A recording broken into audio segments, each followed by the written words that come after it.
Lead and Be Legendary presents. Da, da, da, da, da, hey, hey, hey, hey, and I'm so gone. You ain't on my live, and I'm so gone. Da, da, da, da, da, hey, hey, hey, hey, and I'm so gone. You ain't on my live, and I'm so gone. La, da, da, da, da, hey, hey, and I'm so gone. You ain't on my live, and I'm so. Welcome back to the Lead and Be Legendary podcast, aka LABL podcast. Now, I can explain why you're hearing that title. I was once going for about 38 episodes strong of a name tag is necessary, and I just decided that I wanted to switch back to what I was more, I don't know, I just felt like I was much more consistent when it was the LABL podcast. I don't know. I also know that I'm going to do, and by the way, I'm your host, Nametag Alexander, because I definitely just went right into it. But when I was doing a name tag is necessary, it just felt like I wanted to kind of remove my name from the title. Like, of course, you're going to see that it's hosted by me when it comes to the Lead and Be Legendary podcast, but I'm going to do something else with the name tag is necessary. I haven't quite figured it out yet, but I do have an idea. Y'all will see that return, but just not as a podcast. So for this time being, it's going to continue being the Lead and Be Legendary podcast, or again, aka LABL podcast, from what y'all remember from before. I was just going through the catalog, like, man, it was so many dope episodes, and not that it wasn't any dope episodes. Clearly, with the name tag is necessary, that catalog is still there under this feed, and you can go listen to those episodes. I encourage you to do it. But something about the LABL podcast, man, that's a strong brand. But just not gonna hold y'all too long. I'm gonna get right into it in a moment with our special guest, or our special recurring guest actually. In the meantime, I do want y'all to hit that link that's in the description of this episode for the merch that we have out. We got Lead and Be Legendary merch. It's going to be at the website leadandbelegendary.net. And also got a new single that's out by the time you all hear this episode, titled Bass, produced by the homie out in Cali, Time Stretch. Bass is that. It's exactly what the title is. So I'm very excited for y'all to check that out. Let me know what y'all think. Leave some feedback and stream it. Download it on your favorite platform where you get your music, pretty much. And not to waste too much time, like I said, we got a recurring guest on this episode. He's been on here once, maybe twice. I feel like it's been a couple times, making this a third. So you've heard him on one of my singles titled Conquer, which is on the Limit EP. He has his recent album. We got a few albums. I'm not gonna mess that up, because he drops music just as consistently as I do as well. Anyway, James Gardin, man, what's going on? What's good, bro? It's good to talk to you again. Yeah, likewise, man. We've had an accomplishment as of recent, man. For sure. By the time people are hearing this episode, I don't know if they would have seen the film by now or not. But the Block Party, well, not the Block Party, but Block Party, independent film that's out. It's in select theaters. And I do imagine, no, it is going to be, I'm not going to say I do imagine. I know for sure that by the time most people catch this episode, it is going to be on the BET Plus streaming app. So that's where you also could check out Block Party, or if you just want to go to a select theater to check it out as well.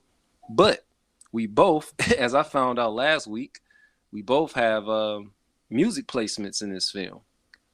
Mine being, and I want to say congrats on that as well. So huge congrats in order in regards to that. Bro. Thank you, man. I appreciate it. But one of my songs that's on there is a song from 2016 titled Underground Funk, featuring Ty Farris. So shout out to Ty Farris, and definitely shout out to J.R. Swift for producing that joint, actually.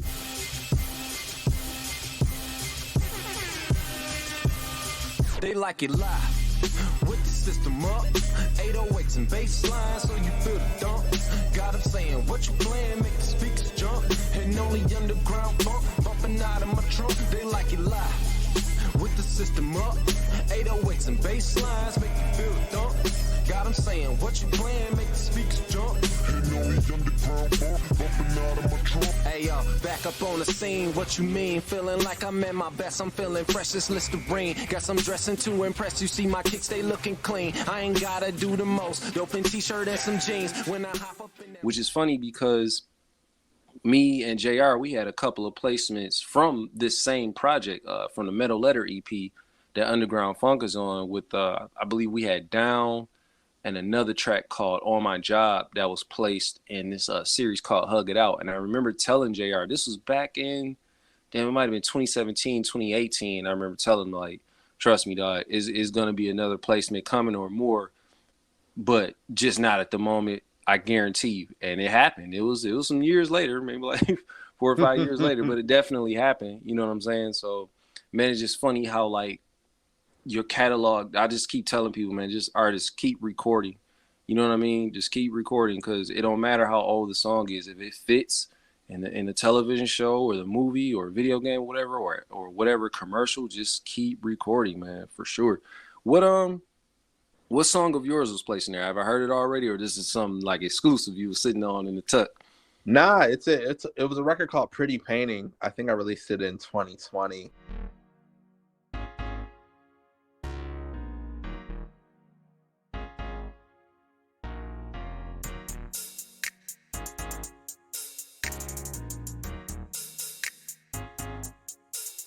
She's so captivating, got me gazing. Even when you throw it together, it look curated. I ain't even entertaining how they frame it. You can't call a masterpiece a pretty painting. Van Gogh, no Picasso, more like Frida Kahlo. They keep asking where my heart go. Overthinking what she thinking, that ain't really helpful. I keep getting cold, feel like the floor was metal. I just need you to call me. About that record. Then when I knew I sent it to the library. When I found out I got a place, I was like, oh, wait, that's cool. Yeah, but yeah, it was Pretty Painting. Man, it's like when, like, I'll go, like, tracks that I know that are worthy of, like, a sync placement. Like, even if I feel it's old, I think in my mind, like, if it's on a project that I put out and I feel like, man, I ran my course with promoting this project, I know, like, it's going to be some music on there that's likely going to place. You know what I mean? Because, like, it's going to come back around. You know what I'm saying? Like, so when they hit me up and be like, yo, they wanted to use this song, I'm like, damn, I dropped that in, like, 2015. You know what I'm saying? That's crazy. Like, it's crazy. And this one was, 2016? My first placement that I had actually landed, which was back in, I feel like that was 2016. I believe it was a track called Play to Win. Now, that track had been out probably since, like, as a single, maybe since like 2013 probably. Then I ended up putting it on a project that came out in late 2014. So to get a placement like another 2 years, another year and a half or so later, it was like, okay, all right. That's crazy. I could work with this. You know what I'm saying? So, yeah, man, there's no expiration date on this music, man, at all. At all, man. And speaking of that, because I was thinking about this earlier too, it made me think about it, like, man, so I like putting out a full body of work. You know what I'm saying? But at the same time, I always consider not being done releasing music, but as far as full bodies of work are concerned, I always think, like, man, if I could just focus, I want to just focus solely on sync sometimes. Not necessarily saying, oh, it has to sound, you know, it has to have the synths in there and everything, like the typical idea that people have when they think of sync, when it's really not the case. You know what I'm saying? But I oftentimes just want to sit back and just work on, like, singles or very short, maybe like maxi singles even, if we want to go back to that. You know what I'm saying? Like 2-packs. You know what I'm saying? Like, because I feel like that's a time that we're in to where, and it sucks, but at the same time, it's like convenient too, as well, especially for me. Like, I don't tour. I'm not I wouldn't consider myself a touring act. I'm not like a guy that performed. Now, at one point I was, where I would perform often, you know, touching that stage. But dang, it's been like well over 2 years since I've hit a stage, man. That's crazy. Thinking about it, you know what I'm saying? Now I'm actually saying it. But yeah, sometimes like I really just be sitting back, like just man, I just skip putting out an album, skip putting out a full length project. I'll just sit back and just drop a single here and there, but consistently though at the same time. Is that something that you think about often, or you're like, nah, I'm dropping these bodies of work? No, so it's interesting. Because there's a couple fellas like that are in the sync world, like Easy McCoy and Daraj that I've been watching, right? And they'll legitimately drop a body of work, but I think the goal is like for the songs that they want to get synced to be able to be discovered on DSPs. Mm-hmm. So I looked at that. I was like, that's an interesting concept. That it's like, why would I drop singles when I'll just drop all 10 of these as they're being pitched? And now, if someone is working with a library, if they happen to go on Spotify, they might be like, wait, this library has that, and it might trigger them to look at that. So I've been, I guess like for me, I just really been shifting my mindset to like DSPs are just a tool for discovery. Yeah. Like I'm not even looking at it like I'll pitch sometimes a playlist, but I'm not even chasing that. I'm like, I would much rather get it in a show, and if having it on DSPs helps someone make a decision to pick it, then I'll go that route. But it is an interesting thought of like just not doing bodies of work. Like this summer, I'm dropping a bunch of singles because they've been being pitched for months. Yeah. Or damn near a year. Oh, we on the same wavelength then. Okay. But I was like, but I need to get, like, I was talking to Easy and he was just like, get that music out there. And I was like, I need to get it out there just so, say a Music Soup is like listening and I just hit their algorithm. Then it might be like, oh, I wonder if the library I work with has this. And then boom. I just see it being a better chance of getting those placements. Because I know with the playlist, man, like that shelf life, that digital shelf life is so short. So short. It's like it's there for like maybe a week and a half tops. Because it's your song is like, yeah, it's hot, but at the same time, it's a bunch of other hot songs that's going to be on that playlist as well. And when you look, because I've had songs land on playlists before, and like while I'm looking, I'll go back and check, and just because you know what they say, man, and I'm pretty sure the number has grown since then. How they always say, like, 70,000 artists that submit, that have music released daily or whatever. And they'll be like, damn, I know it's growing. And we've been hearing that for like a couple years. So I know that, number is bigger. Then. You know what I'm saying? So it's like, you look at the playlist, it's like, yo, jump be like in the middle somewhere when it was up at the top. And it's like, yeah, this ain't the wave. You know what I'm saying? I knew that a while back. So like, for sure. I agree with that as far as like just releasing the bodies of work, or just a bunch of songs, like you said, just flooding the market with like singles. You know what I'm saying? Just to keep showing like, hey, I'm out here, and by the time people listen to enough, that is an album. Because people gonna take what they like anyway and make playlists from it. You know what I'm saying? And if I'm honest, like I think we know that like for whatever reason, there's not as many people doing sync, whether it's because they're not willing to play by the rules, or they're not making stuff that just fits it, right? And so it's like, I'm to the point now, a TV placement is way better than a playlist placement. Yeah, man. Like, Facts, absolutely. And not even just on the monetary side, it's way more eyes. It reminds me of what is it? Stranger Things, that record, Running Up the Hill. Kate Bush, right? Want to know who made it? Like, who was this? You know what I'm saying? That like, record went if crazy. You didn't know who that was, and it went to #1. And you know what that means? It beat songs that were getting playlist placement. It beat songs that were viral on TikTok, and it's because it was on TV. Like, it's still. And when they do the credits every time somebody watches that, they're gonna see that. Like, because they're definitely gonna show the credits. You can look it up online. You can go to IMDb and check it. Like for the music. Show another website, TuneFind. So yeah, I've always thought that was way iller. You know what I'm saying? Like, so yeah, that's definitely the wave. And I wonder what it was Hello Victory. I was trying to think, what project was it where by the time I completed that project, my intent was to get sync placements from it. It was this was like 2017 when we first put it out, and then we re-released it. Me and Black Beethoven. We re-released Hello Victory in 2019. It was like 2 extra songs that we added or whatever. Oh, word. Because beforehand, I had been on a not a break or nothing. I just didn't realize I had been promoting the project that long, and so much time flew by. It was like, all right, you know what I'm saying? Well, let's just re-release it and keep pushing it, and it was landing placements. It was like, all right, cool. You know what I'm saying? That's super smart. Who else did that? And then like maybe a couple years later, I heard this Vince Staples interview. Yep. He was on Drink Champs, and he was talking about it. He was like, yeah, I specifically recorded this project just for sync. You know what I'm saying? And clearly he got a fan base that's gonna rock with it regardless. But just to have that idea is like, that's genius to me.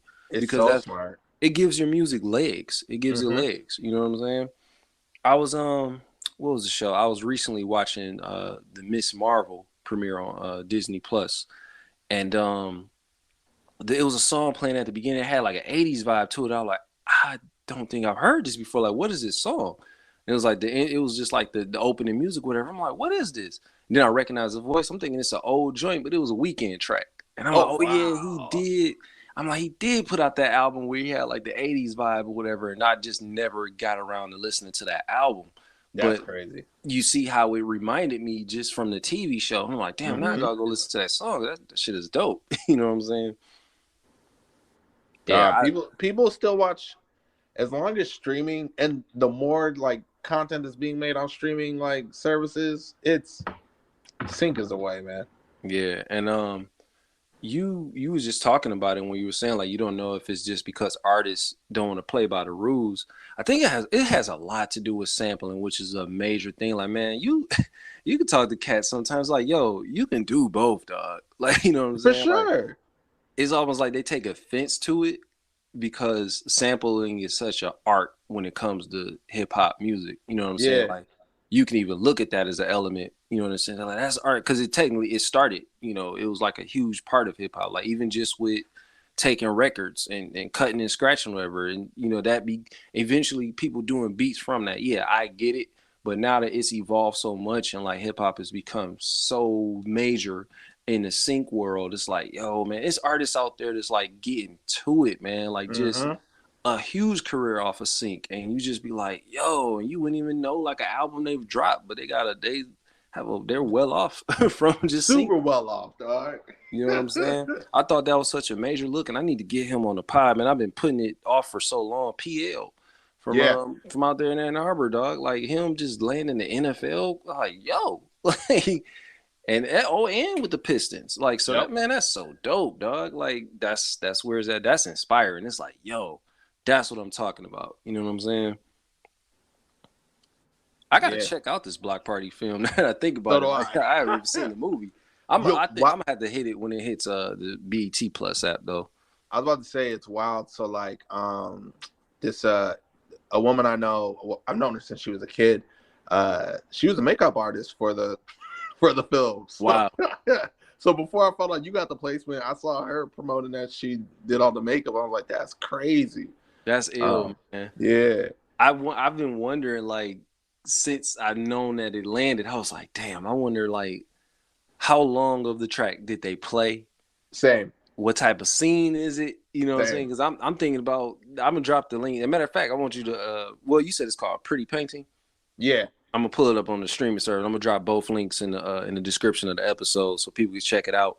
But I was thinking like, cause I know Underground Funk, that was just a song that I just wrote that song inspired by like when my brother, he was like real into sound. My brother Zoe like was really into like sound systems and installing sound systems.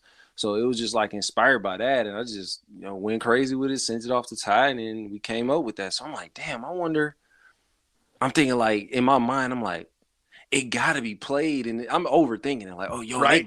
I know they're playing it in the scene where the block party actually happens. Like where it's near the end and they find out, like, I bet you was in that scene. If that happens, if that happens, I'm gonna be so geeked. Like, yo, man, like, cause I want people to just be excited, just as excited as I am. Like, yo, they recognize my voice, or I don't know. They might just be playing like Ty's verse. I don't know, but nonetheless, it got placed. God damn it. Nah, yeah, exactly. Yeah, man. I've been trying so hard to get like stuff placed in Marvel films and the TV. Man, it's tough because I know I see the supervisor who places the stuff, and I'm like, man, it's just so hard to get. You got to really keep following up, dog. Nah, that makes sense. It's tough with that one. Disney would be fired up. A Disney trailer would be chef kiss. My brother was like, well, you technically already cracked Disney with ESPN. And I was like, yeah, man, it ain't Marvel though. Like, Yeah, it's like, it is it not ain't Marvel, bro.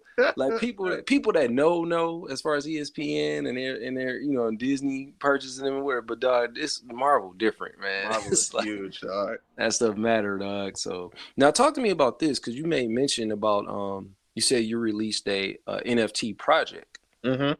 And you also made mention of how it made you rethink collaboration. Expound on that. Like, what did you mean when you were saying that? And what's this project exactly?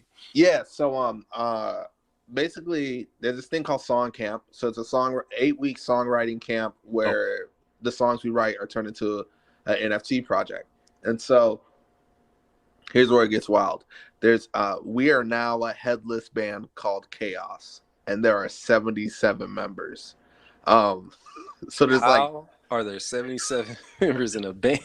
So I'll explain. So everyone's in the band. So there's like 45 musicians. There's like I think 12 or 13 visual artists. There's a dev team that's like creating the website, creating all the smart contracts. There's a economics team that created like all the how we're gonna pay each other fairly, what we're gonna sell stuff for, and then there's an operations team that's just making sure everyone's on task. But through it, like the way it worked, and it was all virtual. The way it worked is like, so we have 8 weeks total. The first 2 weeks you're with a band. First week you got to turn in a demo. By the second week you got to have a finalized mixed version of your song. Okay. And then after those 2 weeks, you get shuffled around and put into a new band with 2 new members. And so each band has 3 people. And so you do that 2 more times. And so you're just like different artists. The first group I was in, it was a homie named John Hart. He makes like hip hop R&B. This guy Jay Mid, he's a country singer songwriter from Nashville. That's wild. And us 3 got together and made something. And so in the sense of collaboration, it just made me realize, it made me think about sync a lot, because I'm like, if you can get people that are willing to like just not worry about like ego, and they're like, all right, what's gonna make this record the best to what we're trying to do, it was just so freeing that it's like, yo, let's just throw some ideas out. Does this work? If it doesn't work, we go back to the drawing board. And like, it just moved way quicker than if I was like in the room by myself. Yeah. And so it's crazy. Like we everything dropped on when was it? On the 3rd. The 3rd is when it dropped. We did pretty well. I think we grossed around like $500K so far collectively, and then like everyone gets a percentage. Funny story, I think Diplo bought a pack. So but like nuts. I think what the thing that's amazing is like, it made me rethink about like I'm like, yo, why can't I just get like 10 people I know that write really good sync, and then we just like create a publishing company, and then have an artist under that company that's not a real artist. It's just all of us, and we just bang out 50 songs and then just throw them in the library. You know what I'm saying? Yo. You know, and it's like, and then like because the thing is, if we make it that like, all right, cool, we figure out a way to measure people's input. Okay, so no matter what, you're gonna get like 12%, right? Even if you wrote on it or if you didn't. And if we did it like that, like everyone's gonna eat, because if you have 50 good ones, a large percentage of those are gonna play. Exactly. So it just made me really think about like this idea of like, even just the idea of a headless band. Like it's not about one person. It's about all the members, and just like doing projects like that. It just seems really fun. You can create a whole different persona, because it's not you, it's all of us. Exactly. And so yeah, that whole process just blew my mind on that. That I was like, yo, this is crazy. Yeah, I never looked at it like that. Like I'm always thinking like, okay, let me reach out to maybe one other artist, 2 other artists, you know what I'm saying? And we create something. But this kind of, it's more fast paced, and you're still creating something dope at the end of the day. And the goal is like, some of this stuff might get pitched. Like we gotta, as a collective. So basically what we did is like, now legally, all our IP is owned by the entity of Chaos, but we all are Chaos. So we all, 77 of us, equally own all the IP of all 45 songs. Man. And the artwork. And so it's like, pushing stuff for sync or releasing stuff is going to be crazy once that gets into motion. Man. And you said it's called Chaos? Yeah.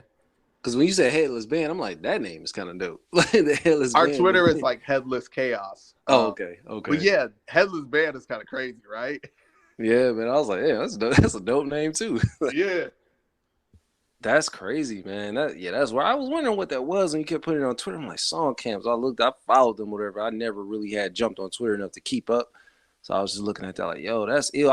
And when you said an NFT project, I'm like, okay, all right, dope. Have you been in any recent like Twitter space? Because I see people throw them up there all the time as far as the like talking about the NFTs and everything. I haven't really tapped back into it. Like I'm keeping my eye on what's going on, but I haven't dived too deep into the what's going on in the NFT space.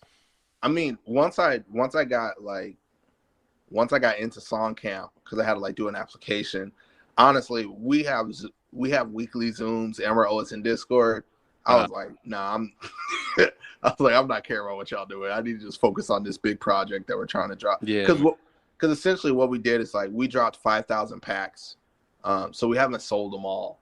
But like the way they did it is like if you buy a pack, it's kind of like a Pokemon pack, right? Mm-hmm. And so then you can choose to open your pack. And when you open it, you get 4 songs in your pack. So you get a customized 4-song EP out of the 45 songs with like specialized artwork. And so then if all packs are open, it then becomes 20,000 NFTs. And people can start trading them and trying to collect certain ones. And so, but what's wild to me is like, I even think about that's dope in the NFT space, but like we can do that with physical things too. Absolutely. Like I don't think, it makes me also think like as artists, like when they're trying to like create things to engage fans, I don't think they gamify stuff enough. Like you can make your fans have a lot of fun by collecting things and having things that like, I don't know, that are special or rare. Like if you have, so let's say if they buy like a button, you buying that button gives you access to the next item, something like that. Exactly. Okay. Yeah. Instead of just like, yo, buy this button because it's dope. Exactly. Yeah. People need that initiative, or that initiative and the incentive, actually. I agree. That's fire, man. That's pretty dope. Yeah, I was looking at that like, yo, I'm going to jump in one of these ones. I just hadn't really had the time. But let me follow up with him on that, man. See if he had been in any of those spaces as of recent. Yeah, I haven't been in a lot of them as of recent. Been a couple, but not a lot. Word. I used to be running them, but I can't. I slowed down with that. I was like, yeah, it's too much work. Be a lot, and then it's like people just randomly jumping in. Yeah. Yeah, man. I said I wasn't gonna keep you too long. I just wanted to kind of pick your brain about that, see what's going on, what's coming up. And in fact, what do you have coming up outside of like just like I know you mentioned the chaos, the Headless Band and everything, but like what's coming up outside of that? You know what I mean? Any music you're releasing? So I have kind of when we were talking about sync, I have those records that were being pitched that were never released. Okay. I'm about to start releasing them in the summer, like every 2 to 3 weeks. People are gonna get a new one. It's honestly, starting June 10th, and then they're already submitted, so they're just gonna start flowing out. Outside of that, me and a homie Charlie Beans, we finished the album. It's mastered. I just got to figure out how we want to roll this thing out, and that'll be the next. I saw you promoting that.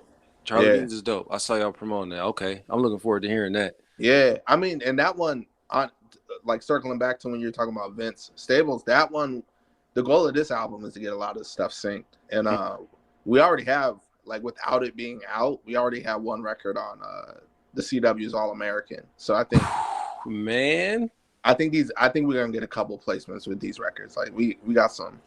Off mic, you gotta tell me who you pitched to, because I think I got an idea. I don't want to blast it here, but yeah. Well, no, it's the same people that got Block Party for us. Oh, okay. Enough said. Enough said. Yeah, because I've been working with them closely as a recent, man. Just like it's just being super efficient. You know what I'm saying? I think they respect that. You know what I mean? Like, oh wow, like you really like fast turnaround time. That's dope. That's you know what I mean. So I'm looking forward to like I'm trying to hit syncs all for the remaining of this year and going into the next year and beyond, man. Because that's same. That placement hit me, and I was like, I have been getting placements, but something about that one, how it just came out of nowhere when I wasn't even thinking about it. It was like, yo, and then I'm still doing the stuff with Pro Sound Media too. So I'm expecting things to come from that too. So yeah, man, I'm tapped into it all the way. I see it. Yeah, man. Drop your your website, man, because you got a dope website, man. I want to see you pushing that more. That name is fire, Oh, thank you, man. Yeah, it's supercleanjames.com. Yeah, it's where and then where can they find you on like Twitter and Instagram and everything as far as the name? Because you know we all got different names. For sure. I hate that I have a different one.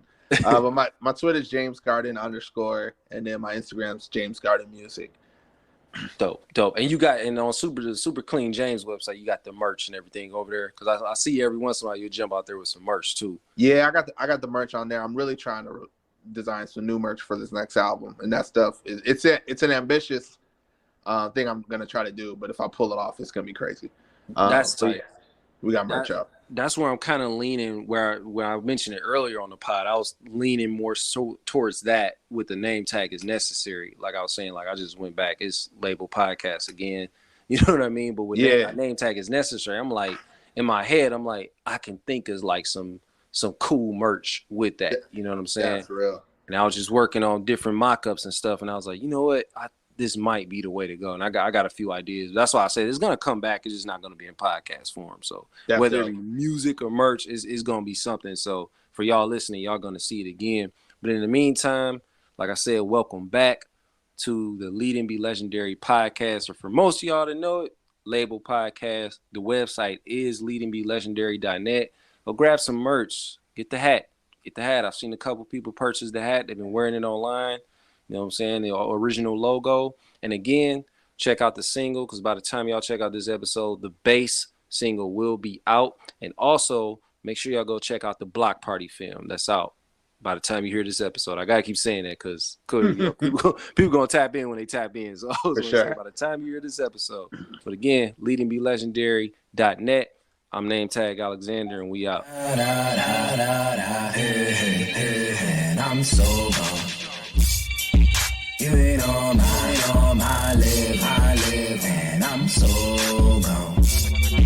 La da da da da, hey, and I'm so gone.